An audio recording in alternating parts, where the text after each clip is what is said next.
तो चर्चा है चौकीदार की, आइए इस पर हम बात करते हैं।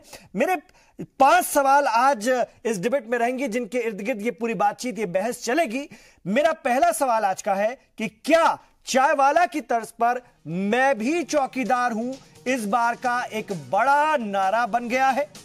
दूसरा सवाल, अपोजिशन का नारा चौकीदार चोर है, क्या फ्लॉप हो गया है? आज का दूसरा सवाल है, अपोजिशन का नारा चौकीदार चोर है, क्या फ्लॉप हो गया है?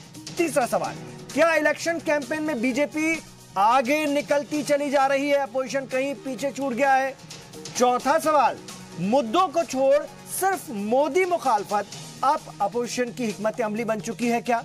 ये हमारा आज का चौथा सवाल है। और आज का पांचवा और आखिरी सवाल है, क्या मोदी अपोजिशन के वार को अपना हथियार बना लेते हैं? हर बार वो अपने लिए उसे कैश करा लेते हैं, एक माहौल खड़ा कर देते हैं। ये उनकी एक बहुत बड़ी ताकत है, कहीं ना कहीं उनकी एक बहुत बड़ी अदा है। इस पर हम बात करेंगे और इस पर बात करने के लिए मेरे साथ बहुत अच्छा पैनल है। आइए उनका तारुफ मैं आपसे करवा दूं। इस वक्त मेरे साथ स्टूडियो में तशरीफ फरमा है भारतीय जनता पार्टी से स्वदेश सिंह जी हैं और बहुत नौजवान लीडर है भारतीय जनता पार्टी के और अपना पक्ष अपनी पार्टी का बहुत ही सुलझे हुए अंदाज में रखते हैं। आप उनकी मीडिया टीम का हिस्सा हैं बाकायदा तौर पर। स्वदेश सिंह हमारे साथ राजकुमार भाटी जैसे सीनियर लीडर भी हैं, समाजवादी पार्टी के कौमी तर्जुमान हैं आप और अक्सर हमारे प्रोग्राम का आप हिस्सा बनते हैं, आपसे बहुत कुछ अच्छे से समझने का मौका मिलता है। अनीस दुरानी साहब जैसे सीनियर लीडर मेरे साथ हैं कांग्रेस पार्टी के, आपका भी सर खैर मकदम है। और हमने अपने साथ इस वक्त अनुज अग्रवाल जी को जोड़ा है, सीनियर सहाफी हैं, सर आपका खैर मकदम है। और थोड़ी देर बाद मेरे साथ सियासी तज्जियाकार के तौर पर यानी राजनीतिक विश्लेषक के तौर पर दिव्यांश देव भी शामिल होंगे इस प्रोग्राम में। आइए शुरुआत करते हैं, चौकीदार चोर है को मैं भी चौकीदार में बदलना मोदी जी के या मोदी के बस की बात है, जिन्होंने इतना बड़ा कैंपेन इसे बना दिया है, बाकायदा इसमें एक सॉन्ग बन गया है। कहीं ना कहीं मैं भी चौकीदार एक चर्चा का विषय बन गया है और विपक्ष को अब अगले मुद्दे की तलाश है। राहुल गांधी अपनी हर रैली से चौकीदार चोर है जरूर बुलवाते हैं, लेकिन इधर यह नारा दूसरे रूप में लोगों के जहन में उतर चुका है कि मैं भी चौकीदार, और एक बड़ी मुहिम बन गया है। मैं आऊंगा सबसे पहले राजकुमार भाटी जी के पास। राजकुमार भाटी जी, मोदी विरोध, मोदी को निशाना बनाओ करके कह करके विपक्ष शुरुआत तो करता है, लेकिन मोदी जी या वजीर आजम और बीजेपी उन्हें अपना हथियार बना लेती है और अपोजिशन को मुंह की खानी पड़ती है, ऐसा लग रहा है। इन इंतखाबात में कम से कम नारे या चर्चा तो इसी तरह आगे बढ़ती चली जा रही है। बीजेपी ने इलेक्शन अपने फेवर में करना शुरू कर दिया, अपने पक्ष में करना शुरू कर दिया है। नारों की मकबूलियत से तो कम से कम यह लगने लगा है। सबसे पहले तो आपके सभी दर्शकों को आज मोदी डे की हार्दिक बधाई। आज 1 अप्रैल है और आज का दिन मूर्ख दिवस के तौर पर जाना जाता है। नहीं तो बाकी सियासी जमातें भी और भारतीय जनता पार्टी भी किसके नाम से इसकी मुबारकबाद दे रही है, वो भी फिर आपको पता होगा सर। 5 साल केवल उल्लू बनाने का काम किया, केवल झूठ बोलने का काम किया, केवल जुमलेबाजी का काम किया। और जो अब उनका चुनाव प्रचार अभियान है जिससे आप बहुत प्रभावित नजर आ रहे हैं, लोग क्यों नहीं आ रहे मोदी जी की रैलियों में? मेरठ में मोदी जी की रैली हुई, 3 लाख का टारगेट रखा गया था, केवल 30,000 लोग आए और वो भी बीच में जाने लगे। क्या समाजवादी पार्टी के लोग गिनती कर रहे हैं?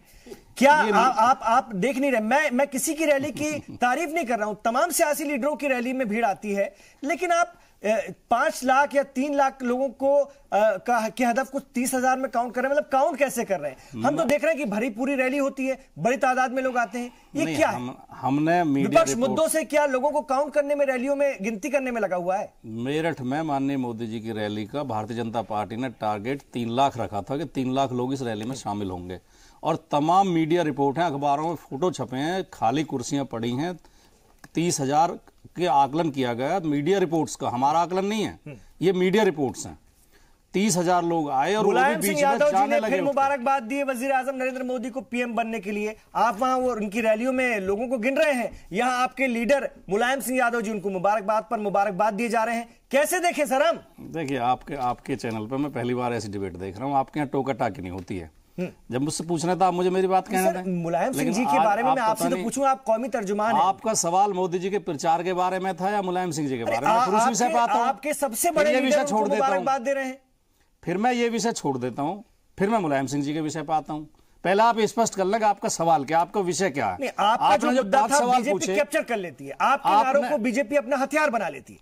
आपने जो 5 प्रश्न रखे डिबेट के, उन 5 प्रश्न में मुलायम सिंह यादव मुझे कहीं नजर नहीं आए, ना मुलायम सिंह यादव की शुभकामनाएं नजर आई।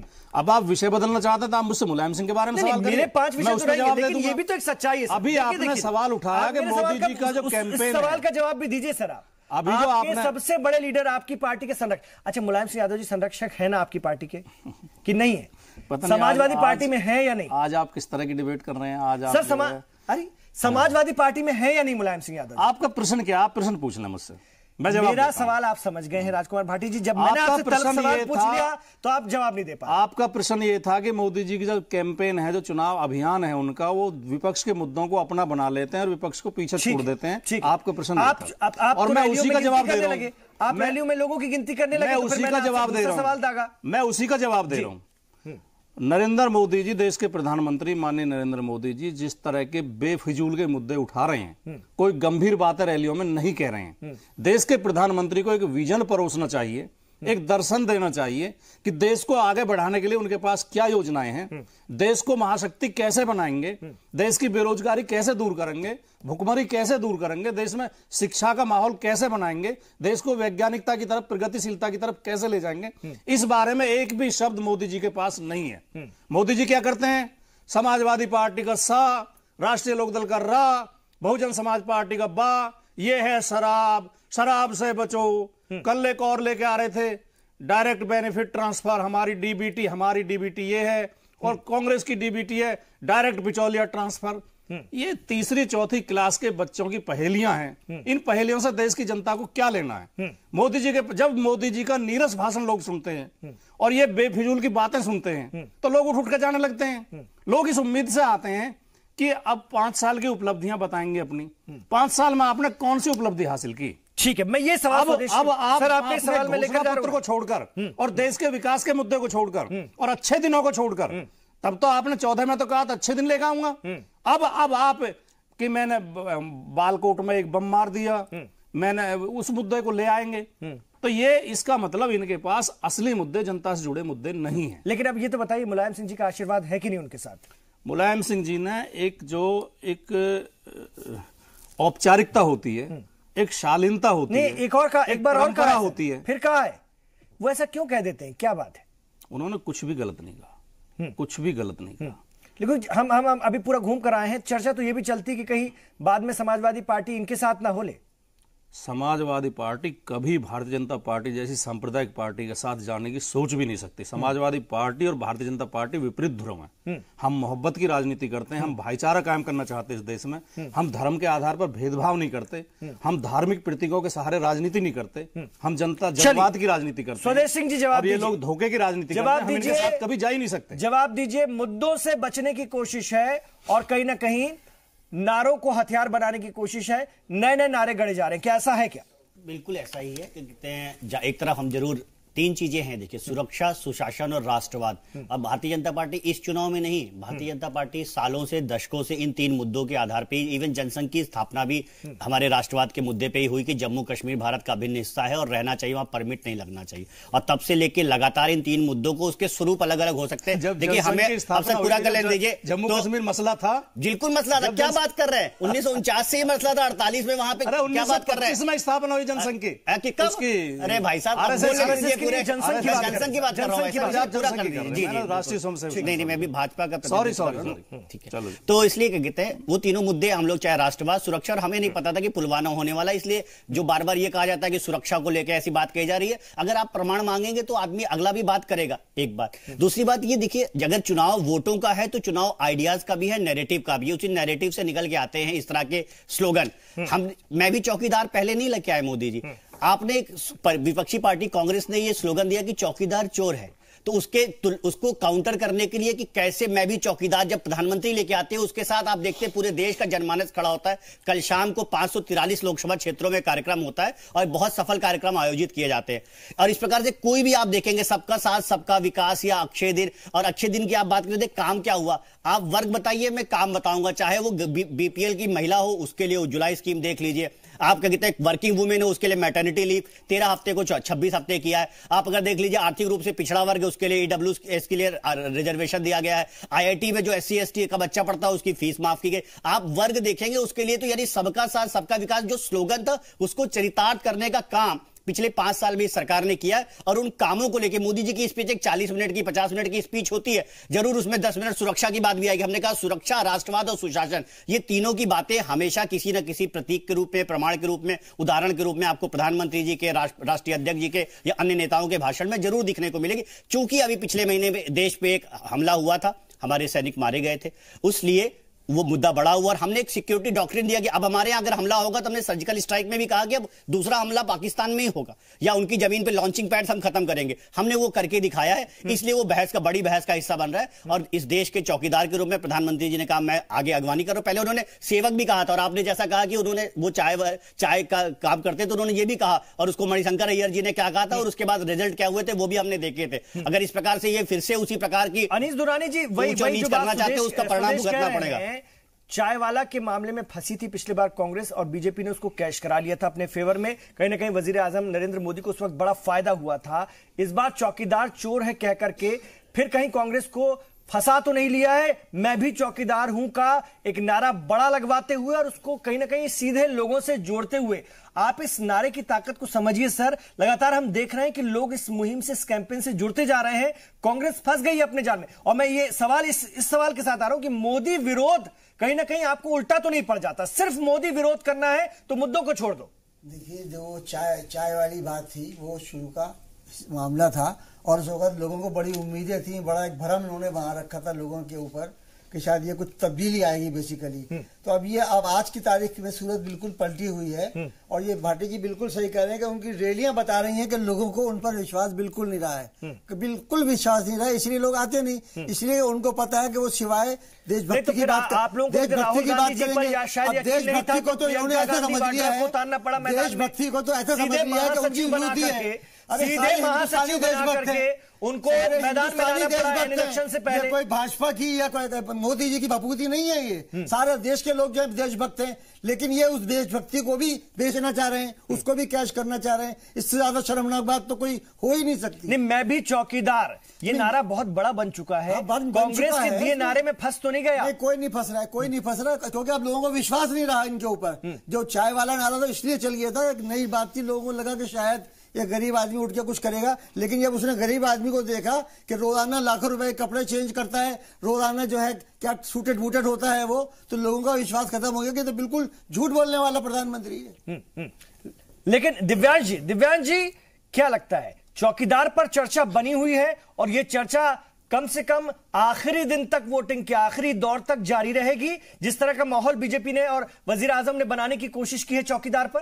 जी बिल्कुल बनी रहेगी। और मैं ये मोदी जी के व्यक्तित्व की वो करना चाहूंगा, उनको कांग्रेचुलेट करना चाहूंगा कि वो गाली को गहना बना देते हैं। जब जब कांग्रेस ने गाली दी है उन्होंने उसका गहना बनाया है। और ये देखिए कि आजकल ये महामिलावटियों, जैसे वो बोलते हैं महामिलावटियों की एक सोच देखिए कि आज प्रियंका गांधी को गंगा यात्रा करनी पड़ रही है, अयोध्या जाना पड़ रहा है, राहुल गांधी को अपने जनेऊ के बारे में बताना पड़ रहा है कि वो और उनका गोत्र क्या है। तो ये सब महामिलावटी लोग, और कभी जो हिंदुओं के बारे में बात नहीं करते थे, कभी इन्होंने आज तक अपना हिंदू के ऊपर पक्ष नहीं रखा है, आज इनको ये सब करना पड़ा, ये सब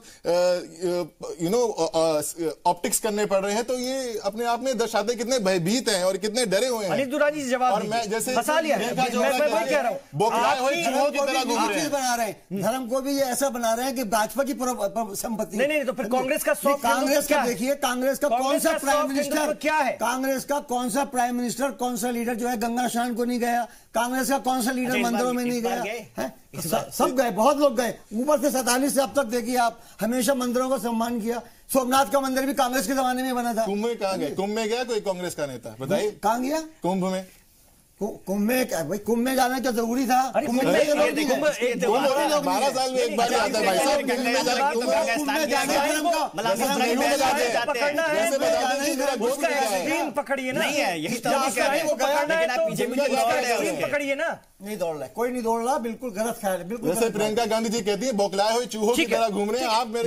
मैं इसी सवाल के साथ सर आपके पास भी आ रहा हूं, अनुज अग्रवाल जी। अनुज जी, जो बात दिव्यांश जी भी कह रहे हैं कि वो गाली को गहना बना देते हैं, क्या आपको लगता है कि कांग्रेस एक बार फिर फंस गई है उनके अपने दिए हुए नारों में? देखिए, कांग्रेस की इनिशियल स्ट्रेटजी बहुत प्रभावी थी और उन्होंने बहुत सोच समझकर एक नैरेटिव गढ़ा था कि चौकीदार चोर है। एक्चुअली उन्होंने अपने पुराने अनुभव थे, कांग्रेस के राजीव गांधी जी फोर्स केस में फंसे थे, उसके बाद पीवी नरसिम्हा राव जी यूरिया घोटाले में और सांसद रिश्वत कांड में फंसे थे। उसके बाद उन्होंने अटल जी की सरकार को भी ताबूत घोटाले में घेरा था, जॉर्ज फर्नांडिस को काफी अच्छे तरह से उसमें फंसाया गया था, उलझाया गया था, जो बाद में साबित नहीं हो पाया। यही खेल यूपीए सरकार में रहा। इतने सारे घोटाले हुए कि पूरा का पूरा कांग्रेस का परसेप्शन ही निगेटिव हो गया जनता के बीच में और पूरी बुरी तरह हारी और 44 सीट पर कांग्रेस पहुंची। तो कांग्रेस को लगता है कहीं ना कहीं स्ट्रेटेजिकली भ्रष्टाचार एक ऐसा मुद्दा है जिस पर अगर किसी को घेरा जाए तो चाहे झूठ बोल के घेरा जाए, वो बदनाम हो गया तो फिर काम उसकी सरकार कहीं ना कहीं गिर जाती है। इसी सारी स्ट्रेटजी के तहत कांग्रेस ने राफेल वाले मुद्दे पर प्रधानमंत्री मोदी को घेरा कि प्रधानमंत्री मोदी ने उसमें एक फला किसी कॉर्पोरेट ग्रुप को इतने 30,000 करोड़ रुपए का बड़ा कॉन्ट्रैक्ट दिलाया और ये खेल खेला है। लेकिन जैसे जैसे सीएजी की रिपोर्ट आई, सुप्रीम कोर्ट में मामला आया, सुप्रीम कोर्ट ने क्लीन चिट दी, रक्षा मंत्री ने संसद में जवाब दिया, तो पूरे जितने कांग्रेस ने खेल एक झूठ गढ़ा था वो सारा पर्दाफाश हो गया। तो ऐसे स्थिति में प्रधानमंत्री के लिए बहुत जरूरी था कि चूंकि उनकी छवि बेदाग है, तो उन्होंने कहा भाई जो इस चौकीदार को चोर कह रहा है, भाई हमने इस देश की रक्षा करी, इस देश की अस्मिता ही बचाई, इस देश के संसाधनों की रक्षा की और इस देश को आक्रामक रूप से एक सबल राष्ट्र बनाने के लिए हमने पूरे प्रयत्न किए और हमें ही घेरा जा रहा है विपक्ष द्वारा और कांग्रेस द्वारा, और जिस चौकीदार ने देश की रखवाली करी उसी को चोर कहा जा रहा है। तो उसने जनता से आह्वान किया कि देखो मैं चौकीदार हूं, आप भी चौकीदार हो, और इसको एक मूवमेंट बना दिया। तो ये अपने आप में प्रधानमंत्री मोदी का बहुत बड़ा पलटवार था जिसमें कांग्रेस के जो पूरा किला गढ़ा था पूरा ध्वस्त हो गया। राजकुमार भाटी जी, अभी आपने सुना चंद्रबाबू नायडू ने आज कहा कि हम नहीं खड़ा कर पाए, बहुत बड़ा महागठबंधन नहीं बना पाए, एक बीजेपी के खिलाफ बड़ा इत्तेहाद नहीं बना पाए। इधर तेज प्रताप यादव देखिए अपना लालू राबड़ी मोर्चा तैयार कर रहे हैं। आप लोग खुद समाजवादी पार्टी बसपा साथ हो गए, आरएलडी को भी साथ रख लिया, लेकिन कांग्रेस को आप लोग हाथ नहीं रखने देते हैं। वो आपके लिए 7 सीटें छोड़ने को तैयार हो गए, छोड़ दिया, लेकिन फिर भी आप लोगों ने उनको अपने साथ नहीं लिया, एक तरह से धकिया कर रखा। आपके गठबंधन की, आपके इत्तेहाद की, अपोजिशन की ये स्थिति है। एक तरफ भारतीय जनता पार्टी कैंपेन में जो है ऐसा लगता है बहुत आगे निकल गई है, एक नारे के साथ, मुद्दे के साथ, और कहीं ना कहीं यह भी दिखाने की, जताने की कोशिश की जा रही कि देखिए विपक्ष जो अपने आप को कब से 1 साल पहले से कह रहा था कि हम एक हो रहे हैं, एक हो जाएंगे और मोदी से मुकाबला करेंगे, मोदी विरोध ठीक से आप लोग नहीं कर पा रहे। बताइए, खुद एक नहीं हो पाए तो क्या उनका विरोध करेंगे? मोदी जी को हर प्रदेश में, आप प्रदेश वाइज अगर देखेंगे, हर प्रदेश में कड़ी टक्कर मिल रही है। हर प्रदेश में कोई ना कोई ताकत मोदी जी के खिलाफ चुनाव में है। कहीं कांग्रेस के साथ है, कहीं कांग्रेस से अलग है। कुछ पार्टियां और कुछ विचारधारा, अगर देश के आप राजनीतिक इतिहास देखेंगे तो कुछ ताकतें ऐसी हैं जो कांग्रेस और बीजेपी से समान दूरी बनाकर रखना चाहती हैं विचारधारा के तौर पर, जहां उनके मतभेद हैं। लेकिन ऐसा कोई भी स्टेट नहीं है जहां मोदी जी पिछले चुनाव से कमजोर स्थिति में ना हो भारतीय जनता पार्टी। किसी स्टेट में, 1-2 स्टेट को छोड़कर, उड़ीसा और पश्चिम बंगाल में उम्मीद है कि इनकी 1 या 2 सीट बढ़ जाएंगी। किसी भी स्टेट में इनकी सीट नहीं बढ़ रही है, हर स्टेट में इनकी सीट कम हो रही है। उत्तर प्रदेश में जो बहुत पक्ष में भी इनके में माहौल बता रहे हैं, वो भी इनकी 30 सीटें कम बता रहे हैं। तो 30 सीटें बिहार में भी कम होंगी, महाराष्ट्र में भी कम होंगी, मध्य प्रदेश में भी कम होंगी। मध्य प्रदेश, राजस्थान और छत्तीसगढ़ के रिजल्ट अभी आपने देखे, विधानसभा चुनाव होकर निपटे हैं। तो किसी स्टेट में आप चले जाएं, गुजरात में भी इनकी सीटें कम होनी है, चाहे 2 सीट कम हो। तो भारतीय जनता पार्टी के दोबारा सरकार में आने के कहीं कोई दूर दूर तक संभावनाएं दिखाई नहीं देती। स्वदेश सिंह जी क्या कहें? अगर सारा आंकड़ा, सारा गणित, सारा समीकरण राजकुमार जी के पास है। नहीं, बिल्कुल राजकुमार जी यही बात कहेंगे, लेकिन अगर देखा जाए तो पहली बार तो इस इलेक्शन में मैथमेटिक्स नहीं, हम 2017 का जब विधानसभा चुनाव लड़ रहे थे तो किसी को पता था 324 सीटें आएंगी, 282 सीटें, थोड़ी सी फिक्र है 282 सीटें, 282 सीटें बसपा के साथ, और बसपा का वोटर बिल्कुल सपा के साथ जाएगा, दोबारा आ रहा है केमिस्ट्री 272 प्लस का हमने जब 272, मेरी बात पूरी कर ले दीजिए 272 प्लस का जब हमने दिया था आंकड़ा तो सबको ऐसे ही मजाक लगा करता था, लेकिन 282 सीटें आई। उत्तर प्रदेश में कहा गया कि ये पर्टिकुलर कम्युनिटी साथ नहीं है, ये तो 60% का ही चुनाव लड़ रहा है, 42% के साथ 324 विधानसभा सीटें जीत के आए। अब उसके बाद अगर आप देखें तो नॉर्थ ईस्ट में पूरे ईस्ट इंडिया में भाजपा जहां बहुत ही कमजोर हुआ करती थी, वहां पे जो लहर चल रही है भाजपा के समर्थन में, वो हम देख रहे हैं। उसके अलावा अगर आप बाकी सीटों पे भी आप देखेंगे, कभी भी ऐसा, क्योंकि हमको इतिहास में जाना पड़ेगा, कभी भी ये बात बिल्कुल ठीक है, बहुजन समाज पार्टी का जो कार्यकर्ता होता है, वोटर होता है, उसमें ट्रांसफरेबिलिटी होती है। लेकिन उन सीटों का क्या, जिसपे कि बसपा के कैंडिडेट लड़ रहे हैं, क्या समाजवादी पार्टी के वो होंगे, फिर कांग्रेस उसको ट्रायंगुलर फाइट बना रही है, उसका लाभ किसको होने जा रहा है? अगर मैथमेटिक्स की बात करें, फिर भी हमारा ऐसा मानना है कि मैथमेटिक्स नहीं, केमिस्ट्री है, जहां पे मोदी जी का करिश्माई नेतृत्व है, भाजपा सरकार की उपलब्धियों के साथ हम जा रहे हैं, इतने लाखों का कैडर के साथ हम जा रहे हैं, अमित शाह जी के सांगठनिक क्षमता के साथ जा रहे हैं। ऐसा किसी के पास कोई भी समानांतर आप रूप से देखेंगे, ऐसा कोई नेता, ऐसा कोई काम बताने के लिए नहीं है। जो गणित आप लगाते हैं, जो समीकरण आप बिठाते हैं, हमें उस पर शक भी है। आप हमारा शक दूर कीजिए, वो केमिस्ट्री नहीं बन पाएगी। मैं जमीन पे होकर आ रहा हूं, मैं मुजफ्फरनगर, सहारनपुर, देवबंद और इधर गाजियाबाद से लेकर सारे इलाके हमने छाने हैं। ऐसा नहीं है सर कि एकदम वोट ट्रांसफर हो रहा है। सपा बसपा के मिलने से जो है लोगों का अंदर से हृदय परिवर्तन हो जाएगा और सारे लोग बीजेपी को हराने के लिए हो जाएंगे। इतना भी आसान नहीं है जो आप लोगों का गणित है। देखिए, एसपी बीएसपी का वोट तो एकजुट है, लेकिन मैं एक और बात कहना चाहता हूं, जो सुदेश जी कह रहे हैं, आप मैथमेटिक्स भी छोड़िए, केमिस्ट्री भी छोड़िए, आप पॉलिटिक्स समझिए। 2014 का चुनाव कांग्रेस सरकार के प्रति लोगों में बहुत नाराजगी थी, एंटी इनकम्बेंसी में चुनाव हुआ और कांग्रेस के खिलाफ माहौल था, और विकल्प के तौर पर भारतीय जनता पार्टी और नरेंद्र मोदी को लोग देख रहे थे। और भारतीय जनता पार्टी ने, नरेंद्र मोदी जी ने झूठ बोलने में कोई कसर छोड़ी नहीं। उन्होंने इतने बड़े बड़े वादे किए कि मैं काला धन लेकर आऊंगा, 15 लाख रुपए खाते में आ जाएंगे, मैं रुपया डॉलर के बराबर आ जाएगा, पेट्रोल 35 रुपए लीटर बिकेगा, 100 स्मार्ट सिटी बनाऊंगा, बुलेट ट्रेन चलाऊंगा, 2 करोड़ रोजगार दूंगा। नहीं, ठीक है, तमाम तरह के वादे जितने वो कर सकते थे, धारा 370 हटा दूंगा। अवाम का तो नहीं पता, तो लेकिन आप विपक्ष है ना सर, मैं आपसे पूछ रहा हूं, कांग्रेस की क़यादत को आप किस उम्मीद से देखते हैं? कांग्रेस राष्ट्रीय पार्टी है, कल को अगर कोई आता है रिजल्ट, तो कांग्रेस की क़यादत पर आप लोगों का यकीन होगा कि नहीं? देखिए, मैंने जो भूमिका बनाई थी, मैंने ये कहने के लिए बनाई थी, मेरा आखिरी वाक्य रह गया कि 5 साल के शासनकाल में देश की जनता ने देखा कि तमाम वादे झूठे थे, इनमें से कुछ भी नहीं किया भारतीय जनता पार्टी ने, किसी वादे की तरफ सरकार नहीं बढ़ी। तो अब लोग भारतीय जनता पार्टी से निराश हैं, मोदी जी के नेतृत्व से निराश हैं। तो अब वो उम्मीद भारतीय जनता पार्टी न रखे तो 2014 में जो 282 सीटें गिन रहे हैं, उसके खिलाफ माहौल है। जब मोदी जी का चेहरा वोट खींचू चेहरा था, आज मोदी जी के चेहरे से लोग चिढ़ते हैं। विपक्ष के पास कौन चेहरा कटती है? विपक्ष के पास कौन चेहरा है? मैंने अभी थोड़ी देर पहले कहा, किसकी तरफ अट्रैक्ट हो? आप देखिए, ठीक से देश की राजनीति को नहीं समझ रहे हैं। हर प्रदेश में चेहरा है मोदी जी के खिलाफ, हर प्रदेश में अलग अलग गठबंधन है। लोकसभा का चुनाव, ये लोकसभा का चुनाव है, लेकिन और ये तो एक बड़ी कामयाबी है। देखिए, मोदी की ये तो बड़ी कामयाबी है कि उन्होंने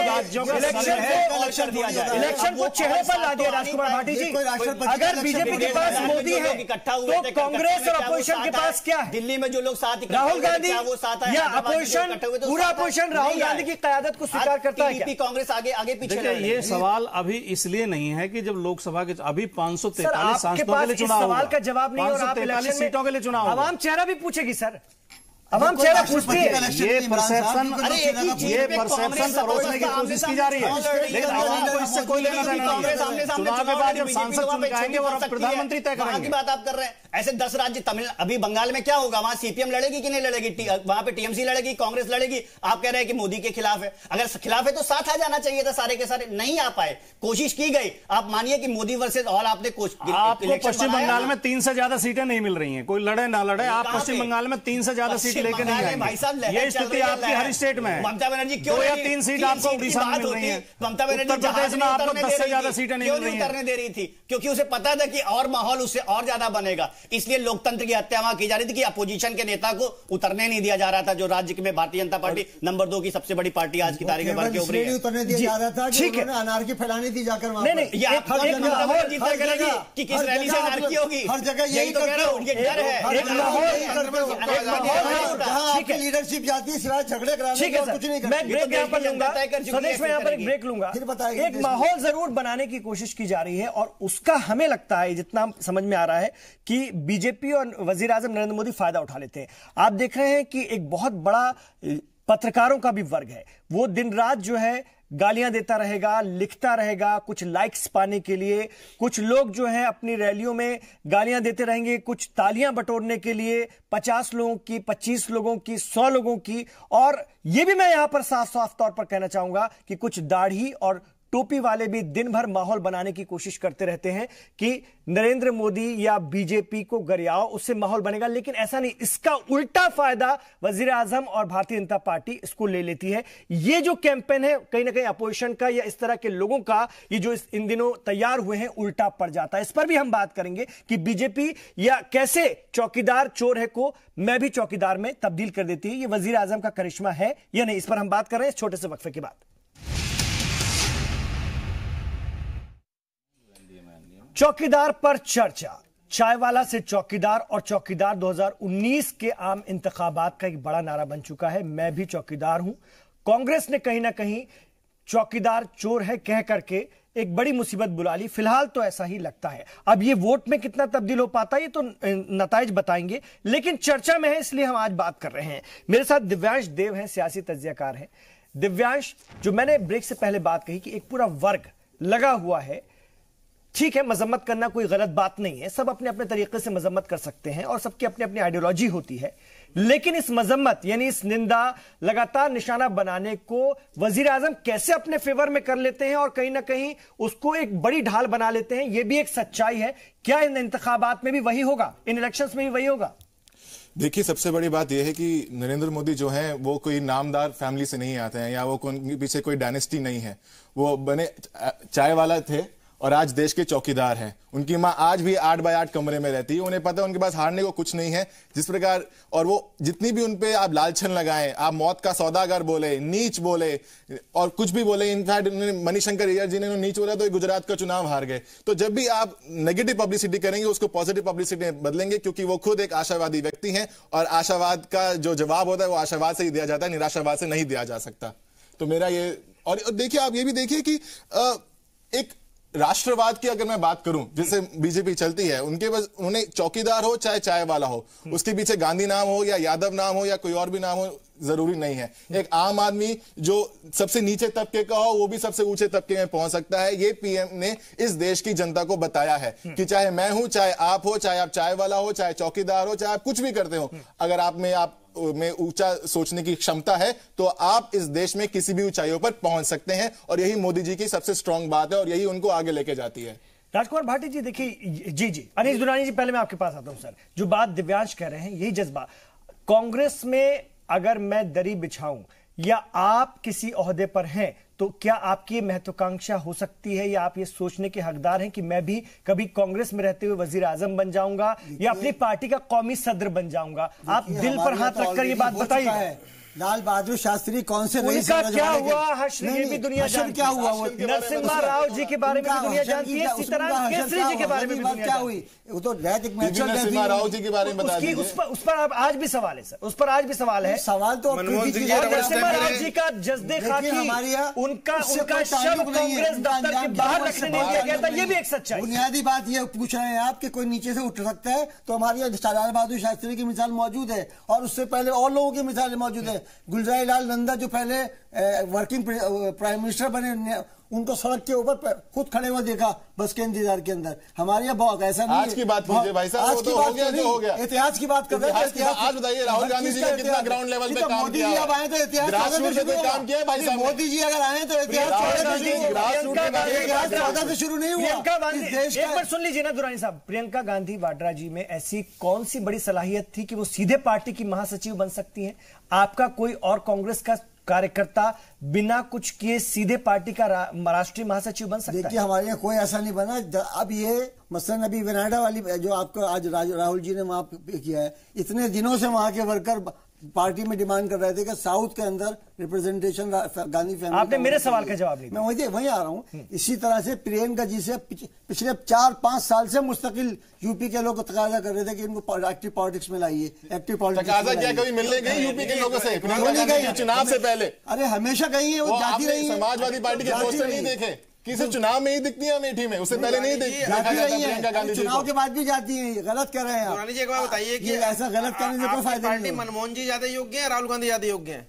मनमोहन जी एक अलग फील्ड तो मनमोहन जी को प्राइम मिनिस्टर कैंडिडेट को नहीं प्रोजेक्ट करते? नहीं, तो हमने बनाया नहीं बना। आप तो राहुल गांधी को अरे करते हो। हमने तो उस वक्त आपको राहुल गांधी परिवार को तो हमने अलग मनमोहन सिंह जी नहीं बनाया था उनको। आपने उन्होंने रबर स्टैम्प बना दिया, आपने उनका गलत इस्तेमाल किया। तो आपके कहने से रबर स्टैम्प थोड़ी बन गए। वो आदमी मनमोहन सिंह जी के जो मीडिया सलाहकार थे उनकी किताब लिखी हुई है संजय बारू जी की, उसमें साफ साफ लिखा है कि बहुत सारी लिख सकते ठीक है, राजकुमार भाटी जी, किसी एक शख्स को लगातार टारगेट करना, बार बार उस पर फोकस करना, कहीं ये उल्टा ना पड़ जाए।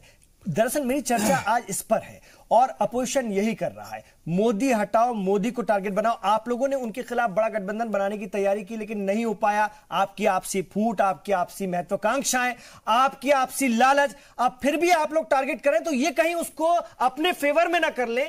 मेन जो मुद्दा है वो ये है सर। देखिए, लोकतंत्र में स्वाभाविक है, जो भी कुर्सी पर बैठा होगा आलोचना उसी की होगी। कुर्सी पर माननीय मोदी जी बैठे हैं तो आलोचना मोदी जी की होगी।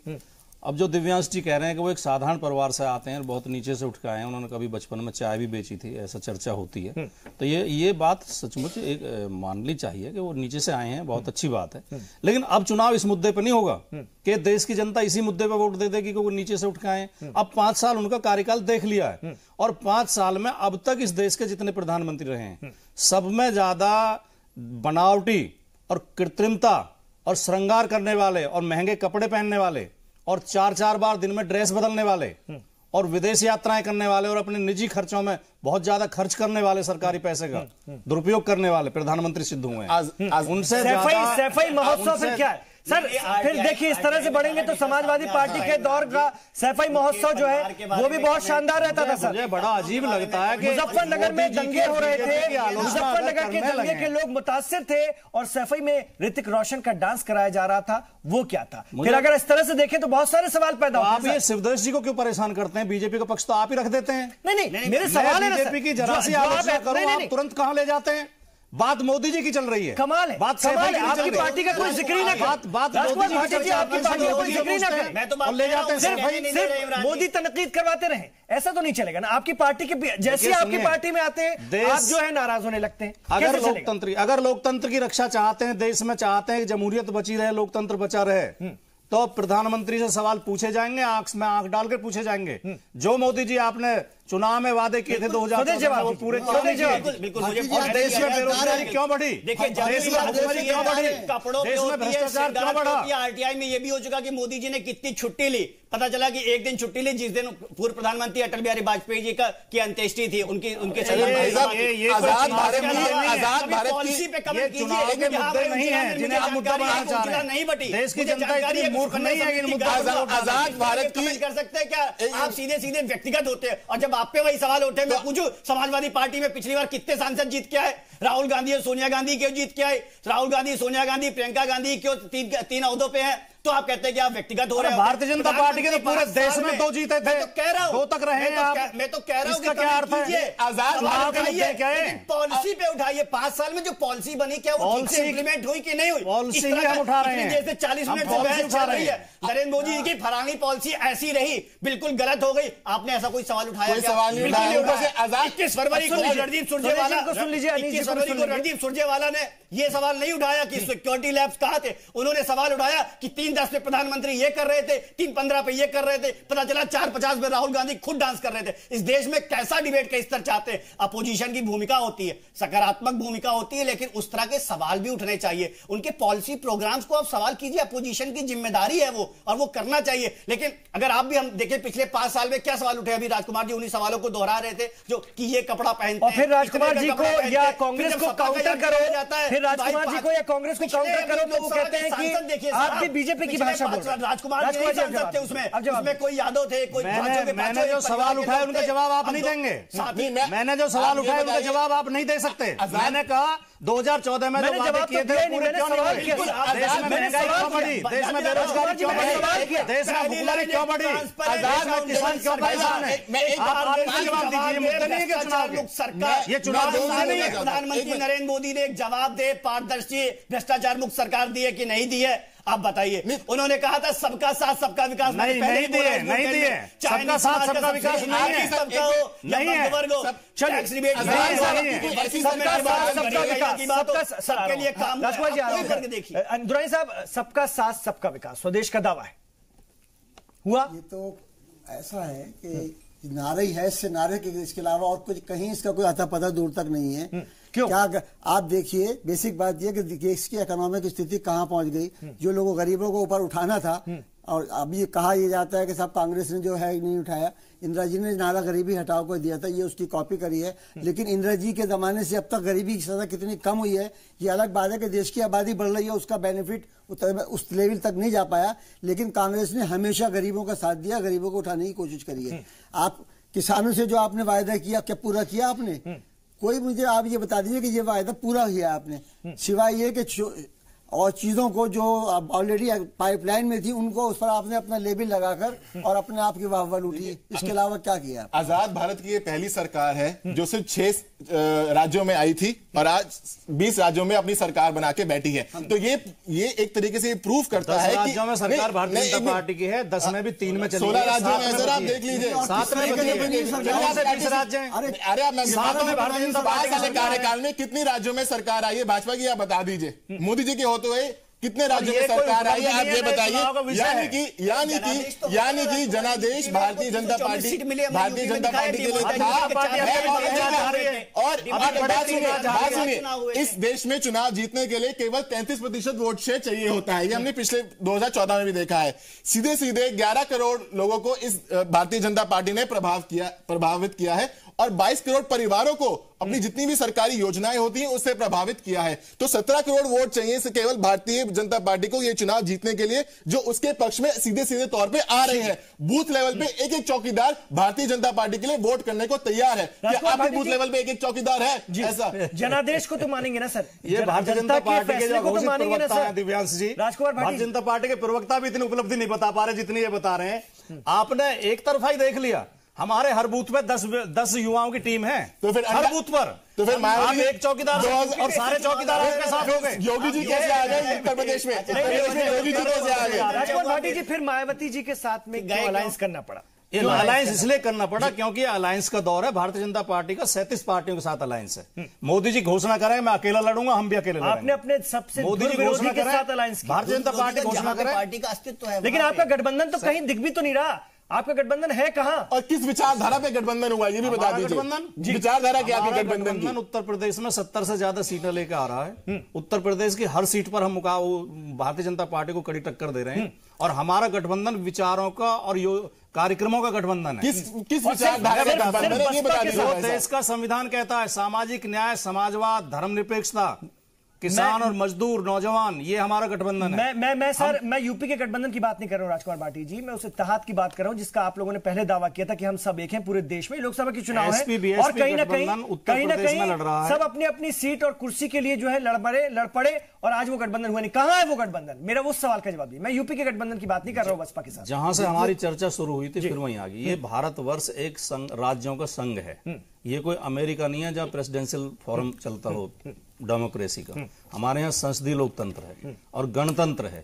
यहाँ पर 543 सांसदों का चुनाव होगा, संसद सदस्यों का चुनाव होगा और उसके बाद वो जो हमारा संविधान कहता है उसके बाद वो संसद सदस्य अपना प्रधानमंत्री तय करेंगे और उसका जो एक कॉमन मिनिमम प्रोग्राम होगा। तो ये हर स्टेट में, मैंने शुरू में भी ये कहा था, हर स्टेट में जो क्षेत्रीय ताकतें हैं और ये लोकतंत्र की असली तस्वीर है, ये देश का असली लोकतंत्र है। ठीक है, वो आपने बहुत अच्छा बताया, संविधान की याद दिलाई, बहुत अच्छी बात आपने कही। लेकिन दिक्कत ये सर आपके यहाँ हर कोई प्रधानमंत्री बनना चाहता है। हर शख्स, अरे ये आप कह रहे हैं, आप एक से ममता बनर्जी जी से पूछ लीजिए, मायावती जी से पूछ लीजिए, अखिलेश यादव जी से पूछ लीजिए, मुलायम सिंह यादव जी से पूछ लीजिए, 1 दर्जन से ज्यादा प्रधानमंत्री को उम्मीदवार। ये आप कह रहे हैं हमारी पार्टी ने किसी ने नहीं। कमाल है, इससे बड़ा त्याग तो फिर मैंने देखा नहीं जो आप बात कर रहे हैं राजकुमार भाटी जी। ये तो त्याग की चरम हो गया कि कोई आपके लीडर ये कह दे तमाम कीजिए, हमें नहीं बनना, हम अपना सर्वस्व कुर्बान करने के लिए तैयार। ये आप मुलायम सिंह यादव जी ने कब कहा कि मैं प्रधानमंत्री बनना चाहता हूं? अरे आप देखिए तो आज ही उन्होंने नॉमिनेशन किया, क्या बात कर रहे हैं? आज ही नॉमिनेशन किया, आज उन्होंने मना किया मीडिया से, आज नॉमिनेशन किया, मीडिया ने पूछा, उन्होंने कहा मैं प्रधानमंत्री की दौड़ में नहीं हूं। कुमार स्वामी की हलफ बर्दारी के समय जो ताकत दिखी थी, ऐसा लग रहा था कि सारा ये आपकी कल्पनाएं हैं। लेकिन उसके बाद जो आप लोगों के इख्तिलाफ आता है और सारी महत्वाकांक्षा की बात है कि अगर ये आगे बढ़ गया तो मेरा क्या होगा, इसको मानिए ना, ये भी सच्चाई है, इससे क्यों मुंह छुपाना। मैं लौट रहा हूं सर इस छोटे से वक्फे के बाद और इस पर हम बात करेंगे। इस छोटे से वक्फे के बाद अभी हाजिर हो रहे हैं। ब्रेक के बाद आपका खैर मकदम में बहुत अच्छी चर्चा हो रही है और चर्चा चौकीदार की ये एक बड़ा मुद्दा बनती जा रही है और मैं भी चौकीदार एक बड़ी कैंपेन बनती जा रही है। उसको लेकर के बीजेपी बहुत एग्रेसिव हो गई है और वो अपने फेवर में करने की कोशिश कर रही है। कहीं कांग्रेस अपने बुने हुए जाल में या अपोजिशन अपने बुने हुए जाल में फंसता तो नहीं जा रहा है। और जैसा कि बीजेपी की आदत है, वजीर आजम की आदत है कि मामले को अपने पक्ष में आखिर में बना लेते हैं, कहीं वैसा तो नहीं होने जा रहा है। यह है आज का मूल मुद्दा और उस पर आसपास बहुत सारी बातों पर चर्चा हो रही है। मेरे साथ बहुत अच्छा पैनल है, हम आखिरी मरहले में पहुंच चुके हैं इस चर्चा के। आइए इस चर्चा को और आगे बढ़ाते हैं। स्वदेश, आप कह रहे थे कि विपक्ष जो है वो मुद्दों पर बात नहीं कर रहा है, आपने बहुत सारी बातें गिनाई और जैसा कि राजकुमार भाटी जी सीधा निशाना बनाते हैं या कांग्रेस के लोग सीधा निशाना बनाते हैं, उसको काउंटर करने के लिए भारतीय जनता पार्टी कहीं ना कहीं मुद्दों की बात करती है, अपनी उपलब्धियां बनाती है, बताती है, लेकिन कुछ ऐसे तीखे सवाल भी होते हैं जिसका जवाब नहीं दे पाती। ऐसा क्यों? देखिए, होता क्या है कि सबसे पहले प्रधानमंत्री नरेंद्र मोदी का विरोध होता है, जो बिल्कुल जायज है, सरकार में है तो उनका होना भी चाहिए, उनके पॉलिसी प्रोग्राम का भी होना चाहिए। मोदी विरोध होते होते वो भारत सरकार का विरोध हो जाता है, जो कि होना भी चाहिए। लेकिन होता क्या है इमरान भाई कि भारत सरकार का विरोध होते होते ना वो भारत विरोध में परिवर्तित हो जाता है। प्रधानमंत्री जी ने कहा कि भाई अवार्ड वापसी हो रही थी, यहाँ पे एक दादरी में एक दुर्भाग्यपूर्ण दुर्घटना हुई थी, उसके बाद अवार्ड वापसी हुई। उन्होंने कहा कि आज तक एक भी अवार्ड वापस नहीं आई, उसकी मनी भी वापस नहीं है, जो अवार्ड में जो आपको धनराशि दी जाती है, धनराशि छोड़िए, वो अवार्ड जो सर्टिफिकेट मिलता होगा वो भी किसी। लेकिन आपने एक नैरेटिव गढ़ा अवार्ड वापसी का कि इस देश में बहुत हालात खराब हो गए हैं, माइनॉरिटी संकट में है, इस तरह का जो वातावरण बनाने की कोशिश की जाती है, उससे देश पे सवाल उठता है, मोदी पे सवाल नहीं उठता है, भारत सरकार पे सवाल नहीं उठता है। आप एक मैसेज दे रहे होते हो पूरी दुनिया में कि यहाँ पे जो अकलियत है, यहाँ जो माइनॉरिटीज है वो सुरक्षित नहीं है। आप इस तरह का जो वातावरण बनाते हैं, उससे जब भारत पे सवाल उठता है तो फिर राष्ट्रवाद का मुद्दा उठता है कि आप देश के साथ कितना खड़े हुए। जब आपकी बात पाकिस्तान की संसद में कोर्ट करते हैं, आपके द्वारा जो 21 पार्टियां जब साइन किया तो उसको वहां पाकिस्तान की संसद में उठाया गया, इससे डिबेट बदलती है। मैं कह रहा हूं अपोजिशन की जिम्मेदारी होती है और अपोजिशन में भी बहुत सारे मेंबर रहे जो पॉलिसी प्रोग्राम को क्वेश्चन करते हैं और सरकार को उससे सुधारने का मौका मिलता है। लेकिन जब आप प्रधानमंत्री के सूट पे उनके 3-10-15 के कार्यक्रम पे सवाल उठाते, उससे डिबेट का स्तर नीचे गिरता है। 5 साल में यही हुआ है। मॉब लिंचिंग को लगातार मुद्दा बनाया गया, इन इंतखाबात में भी अंदर खाने इस मुद्दे को बना करके आप लोग भी अपनी बात रखते हैं, ये भी सच्चाई है। लेकिन इसको इस तरह से भी देखा जाना चाहिए कि वजीर आजम नरेंद्र मोदी ने जितनी बार इस तरह के हादसे हुए दुर्भाग्य से कम आकर के अपनी बात तो रखी, उन्होंने इसकी कड़ी निंदा की, सख्त कार्रवाई की बात की और सीधे तौर पर कहा कि यह बर्दाश्त नहीं किया जाएगा कहा। लेकिन उसको जिस तरह से प्रचारित किया जाता है विपक्ष के जरिए, वो जो बात स्वदेश कह रहे हैं कि फिर दुनिया में जो भारत की छवि जाती है वो अच्छी बात नहीं है। तो हम कहीं ना कहीं सरकार का विरोध करते करते, पीएम का विरोध करते करते, बीजेपी का विरोध करते करते देश का विरोध करना शुरू कर देते हैं। हो जाता है अनजाने में, वो भी तो ठीक नहीं है सर। ये अनजाने में नहीं हो रहा। देखिए, जब आप जोड़ेंगे इस चीज को, हर चीज को देशभक्ति से जोड़ेंगे तो उसका रिजल्ट ऑटोमेटिकली इसी तरह से निकलेगा।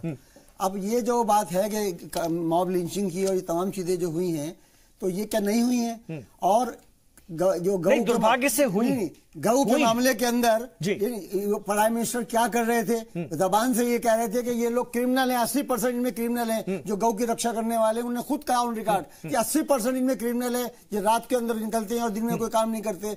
तो ये प्रधानमंत्री जब इनको ऐसा समझते थे तो उन्होंने सख्ती से कार्रवाई क्यों नहीं करी? कार्रवाई नहीं हुई। कितने लोगों को अखलाक जाग हुआ, Akhilesh Yadav criminal order state का सब्जेक्ट होता है। सारे हिंदुस्तान में हुआ है, हरियाणा के अंदर हुआ है। हाँ, तो उसका कार्रवाई भी हुई, गिरफ्तारियां हुई। अभी आपको पता है मध्य प्रदेश में 3 लड़के मुस्लिम लड़के पकड़े गए, उनके ऊपर एनएसए लग गया, आपको जानकारी है। लेकिन उससे डिबेट नहीं खड़े की गई। जिस समय ऊना में घटना हुई, दलित की दुर्भाग्यपूर्ण थी, उसमें गिरफ्तारी हुई, उसी दिन मुजफ्फरपुर बिहार में भी हुई, लेकिन उस समय एनडीए की सरकार थी, आपने उसका जिक्र नहीं किया। किस तरह एजेंडा सेटिंग होती है उसमें, जैसा कि आप इमरान कह रहे थे, किसी अपोजिशन पार्टियां नहीं, कुछ पत्रकार भी शामिल होकर मैंने इसलिए जिक्र किया। अब मैं इसलिए सारी बातें इसलिए सारी बातें रख रहा हूं, उनके ऊपर एनएसए लग गया। सिर्फ दुरानी साहब और राजकुमार भाटी जी, मैं वही बात कर रहा हूं, राजकुमार भाटी जी और दुरानी साहब, जो एक तरह से पूरा का पूरा सब लोग जो है लेकर जो चढ़ रहे हैं ना, वो उल्टा आपको पड़ जाएगा। ये है आज की चर्चा। आप देखिए ना, लगातार कुछ पत्रकार, कुछ बुद्धिजीवी किस्म के लोग इस तरह का जो प्रोपेगेंडा कर रहे हैं, क्या आवाम नहीं समझ रही? इमरान जी, मोदी जी के टाइम पे देख रहे हैं उसी पे चर्चा कर रहे हैं। मोदी जी के टाइम पे समाज में हो रहा होता है उसी पे चर्चा करते हैं। मोदी जी के अक़लियत के लोगों का भी जिक्र करूंगा। मैंने इसलिए एक शब्द का इस्तेमाल किया, दाढ़ी और टोपी वाले भी दिन रात से जो प्रोपेगेंडा करने की कोशिश कर रहे हैं। क्या आपको लगता है दाढ़ी टोपी वाले भी जाहिर है जब उनको सफर करेंगे वो तो चिल्लाएंगे भी, बोलेंगे। लगातार इसकी निंदा नहीं हुई, लगातार कार्रवाई नहीं हुई, ये भी तो उनको बोलना चाहिए। कैसे कैसे जो होती है उससे नुकसान होता क्या है। क्या क्या हिंदुस्तान में दुरानी साहब क्या अक़लियत के लोग सेफ नहीं है इस मुल्क में? आराम से सेफ है, आराम से घूम रहे फिर रहे। ये प्रोपेगेंडा कर लोग तो सेफ है। ऊपर से ये हिंदू स्वाभिमान में भी हमेशा प्रश्न चिन्ह खड़े करते हैं। राहुल गांधी जी कहते हैं कि लड़के हिंदू मंदिर में लड़कियां छेड़ने जाते हैं, फिर राम मंदिर में कैसे अटकाया हुआ है इन्होंने सुप्रीम कोर्ट में, सबरीमाला का इशू इन्होंने लटकाया, ऊपर से फिर हिंदू को आतंकवादी भी बोलते हैं। तो मोदी जी के टाइम पे हिंदू जो है वो बड़े स्वाभिमानी हो गया और ये देख रहा है कि पल पल एक कोई मौका नहीं कर रहे, तो आप क्या कर रहे हैं? कभी कोई मौका नहीं छोड़ते कि हिंदुओं को लाल छल लगाने का। इमरान जी, मैं कुछ कहना चाह रहा था कि ये एक्चुअली सारा का सारा विपक्षी नेता में इनमें अधिकांश जो है कहीं ना कहीं भ्रष्टाचार में और घोटालों में फंसे हुए हैं। अभी सुप्रीम कोर्ट ने मुलायम सिंह जी और अखिलेश जी की आय से अधिक संपत्ति के मामले में नोटिस फिर इशू किया है। मायावती जी के तो निजी सचिव के 250 करोड़ की संपत्तियां अभी अटैच हुई हैं। तो डीएमके के क्या हाल रहे थे, कितने सारे घोटाले डीएमके ने किए। स्वयं गांधी परिवार का देख लीजिए, अभी नेशनल हेराल्ड की बिल्डिंग छोड़नी पड़ी उनको। अभी अगस्ता वेस्टलैंड वाला मामला भी उनके इर्द गिर्द उनके कसने वाला है। उनके दामाद देख लीजिए सोनिया गांधी के, वो घिरे पड़े हैं। तो जितने भी लालू यादव जेल में बैठे हुए हैं, तो विपक्ष के पास चौकीदार को चोर कहने का मोराल नहीं है। ये हम चोर है तो हम दूसरे को चोर कह के ठहरा दें और उसको फंसा लें। कहीं ना चोरों को नजर आते हैं सारे चोर। मुझे लगता है ये सारी स्थितियां ऐसी भाटी जी, मैं अक़लियतों की बात करता हूं, बिलखुसूस मुसलमानों की बात करता हूं। मुसलमानों को डरा करके भारतीय जनता पार्टी के खिलाफ कांग्रेस, समाजवादी पार्टी और दीगर पार्टियां, बहुजन समाज पार्टी और भी दीगर पार्टियां वोट मांगती। लेकिन आपको क्या लगता है मुसलमान बेदार नहीं हो गया, जागरूक नहीं हो गया, वो चीजों को देख नहीं रहा है, समझ नहीं रहा है? जागरूक समझ रहा है, सबको जागरूक होना चाहिए। हिंदू को भी मुसलमान को भी अमल करता है। ना तो हिंदू ही धर्म के नाम पर राजनीति करे, ना मुसलमान धर्म के नाम पर राजनीति करे। अच्छी बात तो ये होगी। लेकिन अभी सुदेश जी ने कहा कि दादरी में एक दुर्भाग्यपूर्ण घटना हुई। हालात जो कर रहे हैं, जो हुकूमतें कर रही है, स्टेट गवर्नमेंट जो बीजेपी कर रही है, क्या कांग्रेस के 50 साल के बिहार में इस तरह के मामले हुए नहीं? राम मंदिर में थोड़ा बोलूं, 50 से ज्यादा दंगे हुए हैं। इमरान जी, आपने मुझसे सवाल, मैंने आपसे सवाल किया सर। जी जी, उन्होंने कहा कि दादरी में दुर्भाग्यपूर्ण घटना हुई और यह भी कहा कि कार्रवाई होनी चाहिए। दादरी में घटना हुई, उसमें कार्रवाई हुई, जो लोग उसमें हत्याकांड में शामिल थे उन्हें जेल भेजा गया। कल योगी आदित्यनाथ जी ने उसी गांव में सभा की है, बिसाड़ा गांव में, जहां यह हत्या हुई थी। और जो हत्या के अभियुक्त हैं, जो जेल से जमानत पर छूट के आए हैं, वो अगली पंक्ति में योगी जी के साथ बैठाए गए और उनको महिमामंडित किया गया। पीछे आपने देखा ही था कि झारखंड में जयंत सिन्हा ने उनको मालाएं पहनाई, जो मोब लिंचिंग के केस में सजा याफ्ता हैं, जिन्हें सजा हो चुकी है और जो जमानत पर बाहर आए थे, उनको माला पहना के स्वागत किया गया। राजस्थान में एक दुर्भाग्यपूर्ण घटना हुई थी कि एक व्यक्ति ने जिंदा जला दिया था एक मजदूर को। वो पश्चिम बंगाल का मजदूर रहने वाला था। उस व्यक्ति का रामनवमी के जुलूस में उसका फोटो लगा के जुलूस निकाला गया। ये कौन सा हिंदू स्वाभिमान है? क्या हिंदुओं का हथियार बनाना चाहते हैं? हथियार देना चाहते हैं? ऐसा हिंदू धर्म को इस रास्ते पे ले जाना चाहते हैं? हिंदू तो बहुत सहिष्णु और बहुत उदार होता है। जयंत सिन्हा को पता था क्या कि किसके गले में माला पहना रहे हैं, या योगी जी को पता था कि फ्रंट रोड में किसको बैठा रहे? उसके पास कोई जिम्मेदारी थी क्या भाजपा संघ एबीवीपी की? इस प्रकार से तो कोई भी, अभी लखनऊ में एक घटना हुई, जानबूझ के किया गया, पर्चा देके करा गया, विश्व करके एक संगठन है सर, इतना विश्व हिंदू दल करके निकला था, उसको गाड़ी से आता है, वो 4 लोग को मारता है, वहां कैमरा भी लग जाता है और पूरा फैब्रिकेटेड। कैसे ये कश्मीरी, उससे पहचान मिली है कि ये कश्मीरी है और आके गाड़ी से बिल्कुल भगवा कलर की टी शर्ट पहना होता है, बिल्कुल फैब्रिकेटेड है, साफ साफ नजर आता है। गाड़ी से उतर को उसको पता है कि यही कश्मीरी है, इसी को मानना है। उसका तो कमाल खान के साथ, मैं नाम लेके कहता हूं, एनडीटीवी के पत्रकार हैं, कमाल खान उसके साथ फोटो है। तो यानी कि आप उसको सिद्ध करना चाहिए कि ये कमाल खान का आदमी है। आपने सिद्ध कर दिया, भाजपा के एक नेता का भी फेसबुक से निकाल के फोटो दिखा दिया। यही होता है नैरेटिव गढ़ना, कि आप किस तरह का नैरेटिव इस देश में चलाना चाहते हैं। बिल्कुल इस तरह की घटनाएं होती है, लॉ एंड ऑर्डर प्रॉब्लम है, लेकिन उसको आप कहें कि पूरी अक़लियत, जब आप हत्यारों को महिमामंडित करेंगे, हत्यारों को माला पहनाएंगे, हत्यारों को मुख्यमंत्री के साथ बैठाएंगे, हत्यारों का जुलूस निकालेंगे और आप कहते हैं सबसे बड़ी घटना है। कश्मीर का लड़का भटका हुआ युवा है जो कि कहता है कि हमको खिलाफत लानी है, और यहाँ 4 घटनाएं होती है और उसको कहते हैं कि हिंदू आतंकवाद हो गया। ये है नैरेटिव। इस तरह का जब नैरेटिव गढ़ते हैं तो लोग प्रतिकार करेंगे और सामने अपने नेता को लाएंगे। इतना मुसलमानों के हितैषी बनते हैं, ट्रिपल तलाक पे आपने क्या किया, सायरा बानो के साथ आपने क्या किया। आज यही सरकार है मोदी जी की जो मुस्लिम महिलाओं को जिसने जस्टिस दिया है, और आज के दिन में ट्रिपल तलाक जो कि 31 मुस्लिम देशों में ऑलरेडी बैंड है। आपकी बयान आप भारत के शैला राशिद, कन्हैया कुमार जो भारत के टुकड़े टुकड़े होने के इंशाअल्लाह करते हैं, आप उसका महिमा मंडित करते हैं, आप उसको महिमा अफजल गुरु को जी लगा के एड्रेस करते हैं, अफजल गुरु को जी बोलते हैं, महिमा मंडित करते हैं टुकड़े गैंग को। ट्रिपल तलाक आपके बारे में बोला नहीं जाता है। जब सीधा अटैक होता है तो बीजेपी उससे अपने फेवर में कर लेती है, कहीं ना कहीं उसका पोलराइजेशन हो जाता है, कहीं ना कहीं वो एक मुहिम बन जाती है और बीजेपी कहीं ना कहीं इसमें माहिर है, वजीर आजम इसमें महारत रखते हैं। अब देखना यह होगा कि विपक्ष अपोजिशन आगे आने वाले दिनों में किस तरह से उन पर अटैक करता है और वो किस तरह से इसे काउंटर करते हैं और कैसे वो अपने आप को हाईलाइट रखते हैं, कहीं ना कहीं अपनी सीटें बढ़ा पाते हैं। यह देखना बड़ा दिलचस्प होगा। बहुत शुक्रिया आप तमाम लोगों का इस चर्चा में हिस्सा लेने के लिए। बहुत अच्छी चर्चा हुई, बहुत सारी बातें एक साथ हुई और यही हमारा मकसद भी था। तो नाज़रीन, आप देखते रहिए जी सलाम। थोड़ी